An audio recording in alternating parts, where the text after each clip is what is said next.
ব্যারাকপুরের তৃণমূল প্রার্থী পার্থ ভৌমিক কি বলছেন সরাসরি। ব্যারাকপুর মানেই তো প্রতি বছর হচ্ছে সবার নজর থাকে, অনেক অশান্তি, অনেক ধরনের ঘটনার ঘটে। তা আজকে সকালবেলা কি মনে হচ্ছে পার্থ ভৌমিকের কি এক্সপেকটেশন?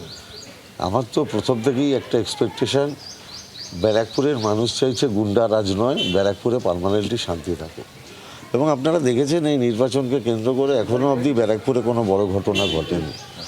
তার মানে মানুষ, আমি যেটা প্রথম দিন বলেছিলাম, মানুষ সেটা চাইছে এবং ব্যারাকপুরে সেটা হচ্ছে। কোথাও কোনো গণ্ডগোলের ঘটনা এখনও অবধি ঘটেনি এবং আমি আশা করব যে মানুষ আজকেই দলবদ্ধভাবে সমস্ত গুন্ডামি রুখে দিয়ে শান্তিপূর্ণভাবে ভোটের লাইনে দাঁড়িয়ে ভোট দেবে। মানে আপনার এই কটাক্ষটা আপনার প্রতিদ্বন্দ্বী প্রার্থীর দিকে।